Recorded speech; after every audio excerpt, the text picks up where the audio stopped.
শিপ্রা ছোট থেকেই street food অর্থাৎ রাস্তার খাবার খেতে খুব পছন্দ করে।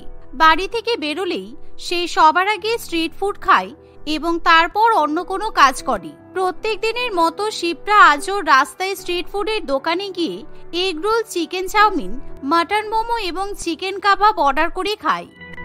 বাহ, অনেকগুলো খাবার অর্ডার করে ফেললাম। এতগুলো খাবার তো এখন খেতে পারবো না। এক কাজ করি, এখন শুধু কাবাবটা খাই আর বাকি খাবারগুলো বাড়িতে নিয়ে যাই, রাত্রিবেলা মজা করে খাবো। এই বলে শিপ্রা বাকি খাবারগুলো প্যাক করে নেয়। কিন্তু বাড়িতে ফেরার সময় হঠাৎই একটা বাইক এসে শিপ্রার পায়ে ধাক্কা মারে আর ধাক্কার চোটে শিপ্রা পড়ে যায়, যার ফলে তার হাত কেটে রক্ত বেরোতে থাকে। সেই সাথে তার প্যাক করা সমস্ত খাবার রাস্তায় আছাড় খেয়ে ছড়িয়ে ছিটিয়ে পড়ে। এমন সময় শিপ্রা কোনো মতে উঠে দাঁড়িয়ে বাইকে ছেলেটাকে বলে, আপনি কি চোখে অন্ধ? এখনই তো একটা মার্ডার করে ফেলছিলেন। আপনার জন্য আমার সমস্ত খাবার নষ্ট হয়ে গেল। অসভ্য বাদুড় ছেলে কোথাকার। আপনার তো হাত কেটে রক্ত বের হচ্ছে, আপনি তাড়াতাড়ি আমার বাইকে উঠুন, আমি আপনাকে শীঘ্রই কোনো ফার্মাসিতে নিয়ে যাব। কোনো প্রয়োজন নেই। আমার যে 2000 টাকা স্ট্রিট ফুড নষ্ট করলেন তার জন্য আপনাকে 5000 টাকা দিতে হবে, তা না হলে আমি এখনই পুলিশ স্টেশনে যাচ্ছি আপনার নামে কমপ্লেন করতে। এমন সময় শেখর শিপ্রার ছেলে মানুষই দেখে তাকে পছন্দ করে ফেলে। থাক, আপনার পুলিশ ডাকার দরকার পড়বে না, আমি আজকে আপনাকে আনলিমিটেড স্ট্রিট ফুডের ট্রিট দেবো, তাই এখন আমার বাইকে উঠুন। শেখরের কথা শুনে শিপ্রা খুবই খুশি হয়, তাই সে সঙ্গে সঙ্গে শেখরের বাইকের পেছনে উঠে বসে। আর সেদিন শেখরের সঙ্গে স্ট্রিট ফুড খেতে খেতে শিপ্রারও শেখরকে ভালো লেগে যায়। আপনি চাইলে আমি রোজ আপনাকে আনলিমিটেড স্ট্রিট ফুড খাওয়াতে পারি, কিন্তু আমার একটা শর্ত আছে, আমাকে আপনাকে বিয়ে করতে হবে। এত ভালো করে আমাকে কেউ আগে কখনো বিয়ের প্রস্তাব দেয়নি। আপনি যখন আমাকে বলছেন যে রোজ আমাকে স্ট্রিট ফুড খাওয়াবেন, তাহলে আমি আপনাকে বিয়ে করব। আর দেখতে দেখতে কয়েক সপ্তাহের মধ্যেই শিপ্রা এবং শেখরের বিয়ে হয়ে যায়। কিন্তু বিয়ের পরের দিন সকালবেলাতেই শেখরকে একটা জরুরি কাজের জন্য রাজ্যের বাইরে যেতে হয়, ফলে সেই দিন শিপ্রার স্ট্রিট ফুড খাওয়া হয় না। আর বিকালবেলা শিপ্রাকে তার শাশুড়ি মা বলে, বৌমা, আজকে আমি আমার বান্ধবীদের সঙ্গে শপিং করতে বেরোচ্ছি। ভাবলাম তুমি একা বাড়িতে হয়তো থাকতে পারবে না, তাই তোমাকেও নিয়ে যাব, তাড়াতাড়ি রেডি হয়ে এসো। এ কথা শুনে শিপ্রা খুবই খুশি হয় আর সে তাড়াতাড়ি রেডি হয়ে শাশুড়ি মায়ের সঙ্গে বেরিয়ে পড়ে। মার্কেটে যাওয়ার পর শিপ্রার শাশুড়ি মা শাড়ি এবং গহনা দেখতে ব্যস্ত হয়ে পড়ে।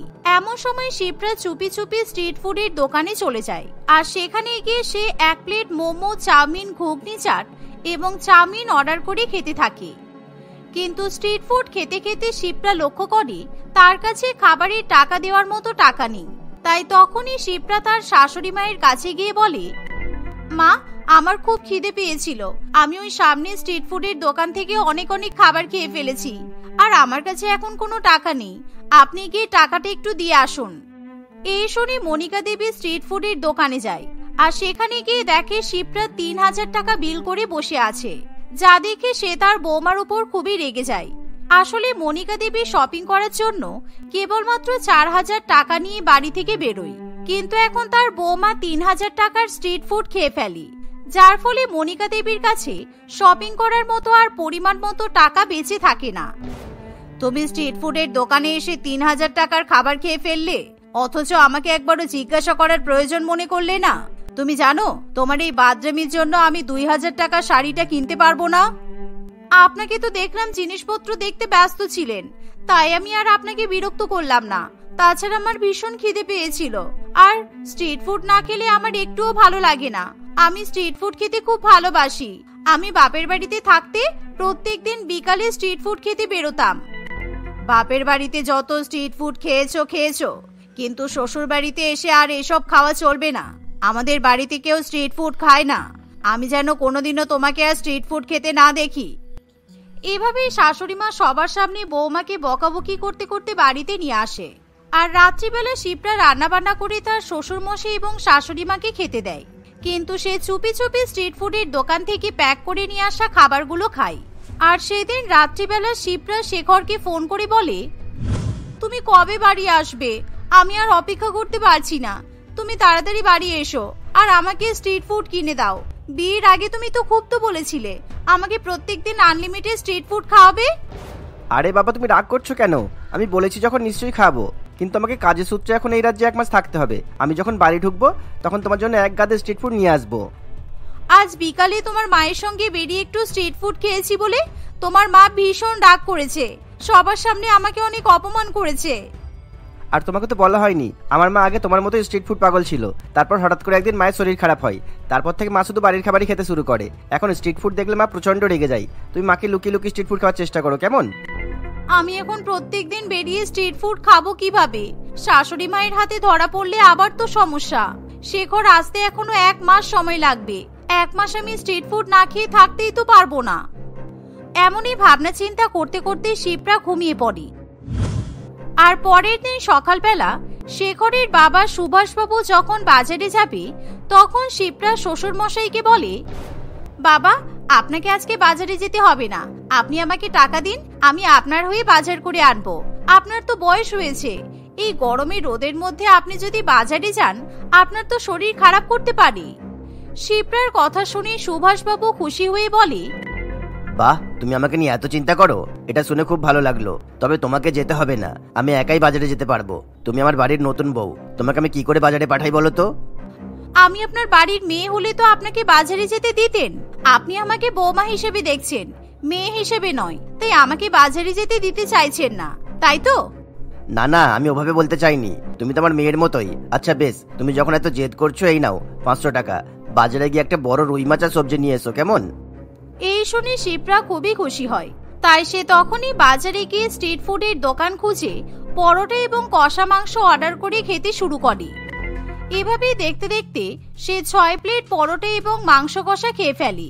আর খাওয়া দাওয়া করার পর সে দোকানদারকে 500 টাকার নোট দিলে দোকানদার 300 টাকা কাটার পর শিপ্রাকে 200 টাকা ফেরত দেয়। আপনি কত টাকা নিলেন? আমি তো আপনাকে 500 টাকা দিয়েছি, আপনি 200 টাকা কেন ফেরত দিচ্ছেন? আপনি 6 প্লেট কষা মাংসের পরোটা খেয়েছেন, প্রতি প্লেট গড়ে 50 টাকা, তাই আপনার মোট বিল হয়েছে 300 টাকা। আর তো মাত্র 200 টাকা বেঁচে আছে। আমি 200 টাকার মধ্যে কিভাবে মাছ আর সবজি কিনবো? বাড়িতে গিয়ে এবার কি বলবো? এত টাকা কোথায় গেল? এমন সময় শিপ্রা কোনো রকমে 200 টাকার ছোট একটা মাছ এবং সবজি কিনে বাড়িতে ফিরে যায়। কিন্তু বাড়িতে ফেরা মাত্রই সুভাষবাবু বৌমার কাছে টাকার হিসাব চায়। আমি তোমাকে 500 টাকা দিয়েছিলাম, আর তার মধ্যে তো অন্তত 100 টাকা ফেরত পাওয়ার কথা। আমাকে 100 টাকা ফেরত দাও। আসলে বাবা, সবজি কেনার পর আমি বাকি টাকাগুলো নিয়ে রাস্তায় হাঁটছিলাম, তারপর হঠাৎ করে দেখি আমার হাতে আর টাকা নেই, মাত্র 100 টাকাই ছিল। তাই সেই 100 টাকা দিয়ে আমি এই ছোট মাছটা এনেছি। রাস্তা দিয়ে হাঁটছিলে আর তারপর হঠাৎ করে দেখলে টাকা নেই, এটা কিভাবে সম্ভব? জানি না বাবা এটা কিভাবে হলো, কিন্তু বিশ্বাস করুন আমার কাছে আর একটাও টাকা নেই। সুভাষবাবু কিছুতেই বৌমার কথাই বিশ্বাস করতে পারে না।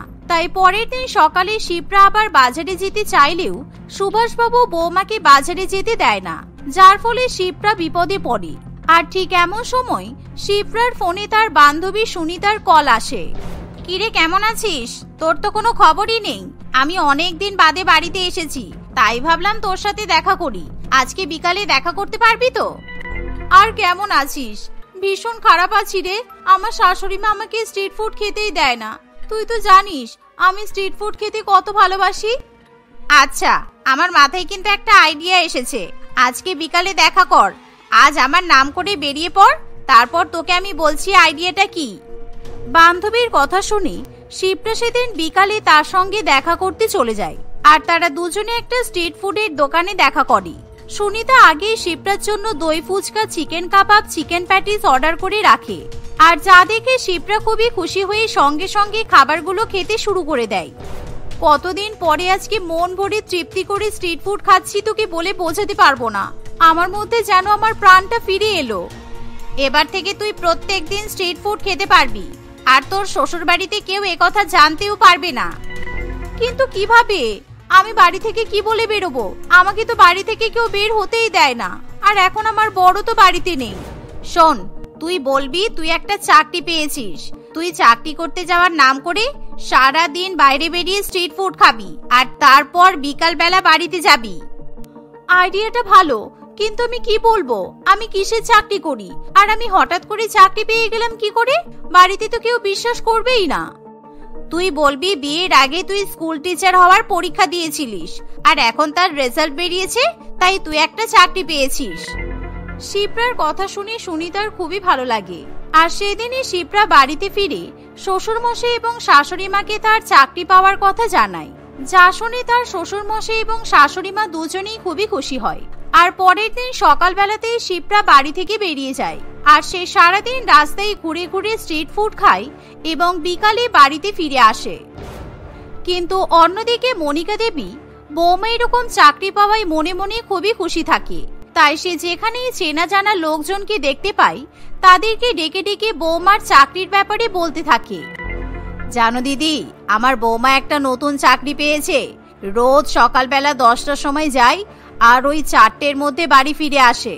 যাক, আমার বৌমাটা একটা কাজের কাজ করেছে। ও মা, সে কি? তোমার বৌমাকে তো আমি প্রত্যেকদিন দেখি ওই শান্তি লেনে স্ট্রিট ফুডের দোকানগুলোতে দাঁড়িয়ে দাঁড়িয়ে খাবার খেতে। এমন কথা শুনে মনিকা দেবী পুরো ব্যাপারটা বুঝতে পারি। কিন্তু বাড়িতে ফিরে মনিকা দেবী তার বৌমাকে কোনো কথা বলে না, বরঞ্চ পরের দিন সকালবেলাতে মনিকা দেবী বৌমার জন্য প্রচুর প্রচুর স্ট্রিট ফুড কিনে বাড়িতে নিয়ে যায়। আর যা দেখে শিপ্রা খুবই খুশি হয়। এমনকি সেদিন মনিকা দেবী দুপুরবেলা এবং বিকালবেলাতেও শিপ্রার জন্য স্ট্রিট ফুড কিনে নিয়ে আসে, যার ফলে শিপ্রা সেদিন আর বাইরে স্ট্রিট ফুড খেতে যায় না। এভাবেই 4-5 দিন কাটে। আর যেহেতু এখন মনিকা দেবী প্রত্যেকদিন বৌমার জন্য বাড়িতে স্ট্রিট ফুড কিনে নিয়ে আসে, তাই শিপ্রা আর কিছুতেই বাইরে বেরোতে চায় না। কিন্তু এখন সারাদিন স্ট্রিট ফুড খেতে খেতে শিপ্রা খুবই বিরক্ত হয়ে ওঠে। তাই সে তার শাশুড়ি মাকে বলে, মা, আমার আর স্ট্রিট ফুড খেতে ভালো লাগছে না। রোজ আমাকে ব্রেকফাস্ট, ডিনার, লাঞ্চে আপনি শুধু স্ট্রিট ফুডই খাওয়াচ্ছেন। আমার স্ট্রিট ফুডের প্রতি প্রচন্ড অরুচি ধরে গেছে। আমি আর স্ট্রিট ফুড খাবো না। কিন্তু কেন বৌমা, তোমার তো স্ট্রিট ফুড ভীষণই পছন্দ। তোমার জন্যই তো এত কিছু খাবার নিয়ে আসা। তুমি যদি এখন বলো তোমার এই খাবারগুলো খেতে ইচ্ছা করছে না, তাহলে কিভাবে চলবে? এই স্ট্রিট ফুড খাওয়ার জন্যই তো তুমি আমাদেরকে অনেক বড় মিথ্যা কথা বলেছো। তুমি চাকরি পাওয়ার নাম করে প্রত্যেকদিন বাড়ির বাইরে গিয়ে স্ট্রিট ফুড খেয়ে বাড়িতে ফিরে এসেছো, আর এখন তুমি সেই স্ট্রিট ফুড খেতে চাইছো না। এমন সময় শিপ্রা তার শাশুড়ি মায়ের কথা শুনে ভীষণ পরিমাণে লজ্জিত হয়ে পড়ে। আর সে খুব ভালো মতোই বুঝতে পারে তার শাশুড়ি মা আসল সত্য কথা জানতে পেরেছে। তাই তখনই শিপ্রা তার শাশুড়ি মায়ের কাছে ক্ষমা চেয়ে নেয়। আর ঠিক সেদিনই রাত্রিবেলা শেখর ও শিপ্রার জন্য প্রচুর প্রচুর স্ট্রিট ফুড কিনে বাড়িতে ফেরে। কিন্তু শিপ্রা সেই খাবারগুলো মোটেই খেতে চায় না। তাই শেষ পর্যন্ত সেই খাবারগুলো শেখরকে খেতে হয়। সেদিনের পর থেকে শিপ্রা বাড়ির সাধারণ ডাল ভাত রুটি খেতে শুরু করে। সে আর কখনো বাইরে স্ট্রিট ফুড খাওয়ার জন্য পাগলামি করে না। সুরঞ্জনা একটি শহরে থাকতো। সে দেখতে যেমন সুন্দরী ছিল তেমনই স্মার্টও ছিল। সুরঞ্জনার পেছনে যে দিনরাত কত ছেলে ঘোরে সেটা বোধহয় সুরঞ্জনা নিজেও গুণে বলতে পারবে না। সুরঞ্জনাকে চেনে না এমন কেউ তাদের কলেজে ছিল না।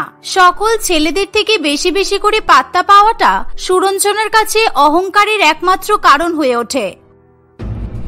একদিন সুরঞ্জনার কাছে তাদের কলেজের একটি ছেলে বিবেক আসে। বিবেক দেখতে খুবই খারাপ ছিল, আর সে বছরের পর বছর ফেল করে একই ক্লাসে থাকে। আমি তোমাকে খুব ভালোবাসি সুরঞ্জনা, তুমি প্লিজ আমাকে ফিরিয়ে দিও না। তুমি যা বলবে আমি তাই করব, আমি কথা দিচ্ছি। তুমি শুধু আমার একবার গার্লফ্রেন্ড হয়ে যাও, দেখবে আমি তোমার জন্য আকাশ থেকে চাঁদ তারাও এনে দেবো। নিজের মুখটা দেখেছো? তোমার মতো কাউকে আমি বাড়ির কাজের লোক বানাবো না, আর তুমি আমার বয়ফ্রেন্ড হবে বলছো? প্রত্যেক বছর তুমি ক্লাসে ফেল করো, সামান্য কলেজ পাশ করার মুরত নেই, আবার কলেজের সবচেয়ে সুন্দরীকে গার্লফ্রেন্ড বানাবে? তুমি সবার সামনে আমাকে এইভাবে অপমান করছো সুরঞ্জনা। আমি তো তোমাকে ভালোবাসি, এইটুকু ভেবে অন্তত আমার সাথে ভালো ব্যবহার করতে। তোমার জন্য আজ সবাই আমাকে দেখে হাসছে, একদিন তোমার সাথেও এমনই হবে, তখন আমিও দেখবো তুমি কিভাবে মুখ লুকাও। আরে যাও তো, 10 জন হতকুৎসিত মরলে তোমার মতো একজন জন্মায়, আর তুমি আমাকে মুখ লোকানো নিয়ে লজ্জা পাও নিয়ে জ্ঞান দিচ্ছ? এই বলে সুরঞ্জনা সেখান থেকে চলে যায়। তার কথায় বিবেক প্রচন্ড পরিমাণে মর্মাহত হয়। সুরঞ্জনার এই ব্যবহার বিবেক কিছুতেই মেনে নিতে পারে না। সেও কাঁদতে কাঁদতে সেখান থেকে চলে যায়। এই সমস্ত ঘটনা দেখে সুরঞ্জনার বান্ধবী প্রীতি সেখানে আসে সুরঞ্জনার সঙ্গে কথা বলার জন্য। এগুলো তুই ঠিক করিস না জানিস তো? তোর যদি কাউকে অপছন্দ হয় তাহলে সেটুকু তো বললেই হয়, আরো এত খারাপ খারাপ কথা বলে অপমান করার কি মানে? প্রত্যেক দিন তোকে কেউ না কেউ নিজেদের মনের কথা বলতে আসে, আর প্রত্যেক দিন তুই এভাবে তাদেরকে অপমান করিস। তাহলে কি করব? বাড়িতে ডেকে নিমন্ত্রণ করে বলবো যে আমার তোমাকে পছন্দ নয়? তুই আমার বেস্ট ফ্রেন্ড হয়ে কিভাবে এরকম ভুলভাল কথা বলতে পারিস?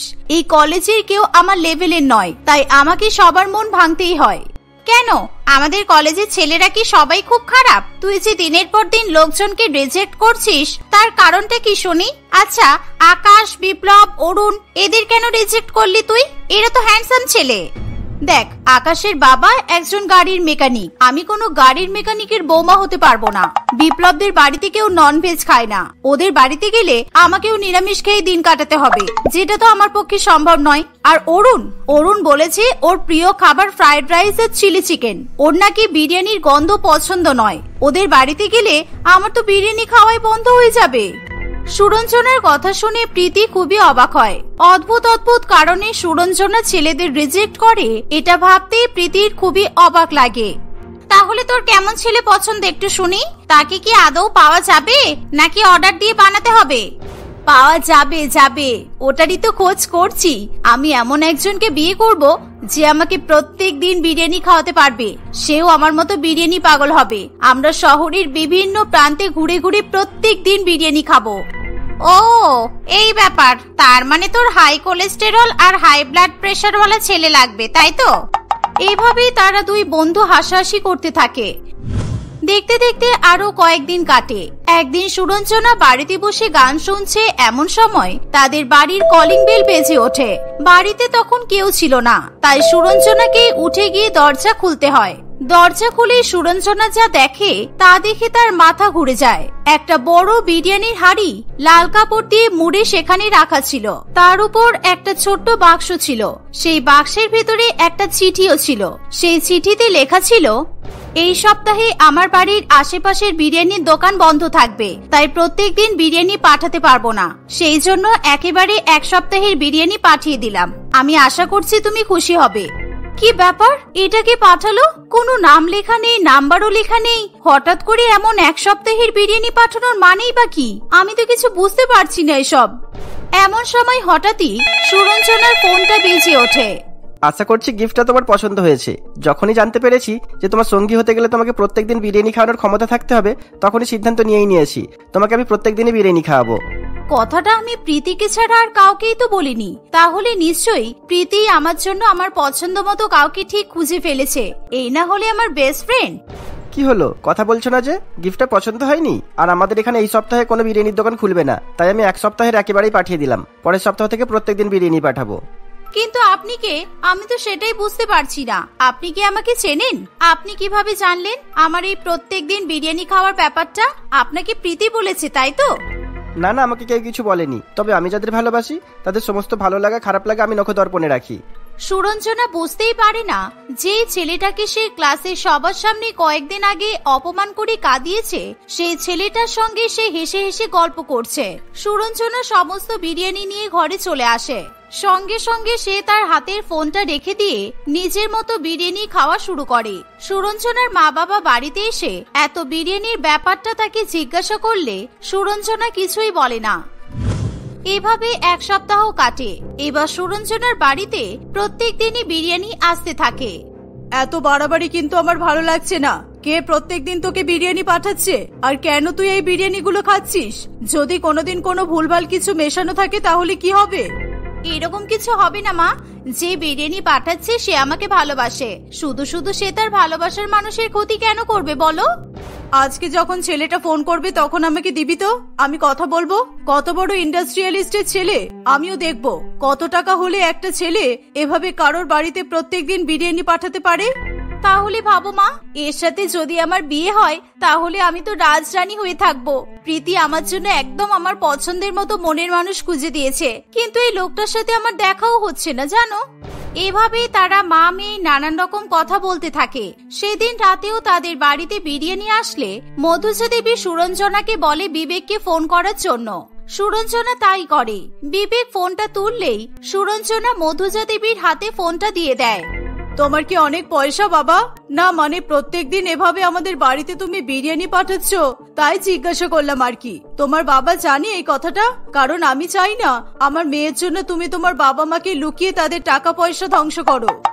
বাবা মা কেন জানতে যাবে? আমি নিজে ব্যবসা করি আর আমার প্রত্যেকদিন কয়েক হাজার টাকা করে রোজগার হয়, সেখান থেকে মাত্র কয়েকশো টাকা দিয়ে এক প্যাকেট বিরিয়ানি পাঠাতে পারবো না? বিবেকের কথা শুনে মধুজা দেবী আপ্লুত হয়ে যায়। সে ভাবে তার মেয়েকে এমন ধনী কারোর হাতে তুলে দিতে পারলেই তাদের সবার জীবন শুধরে যাবে।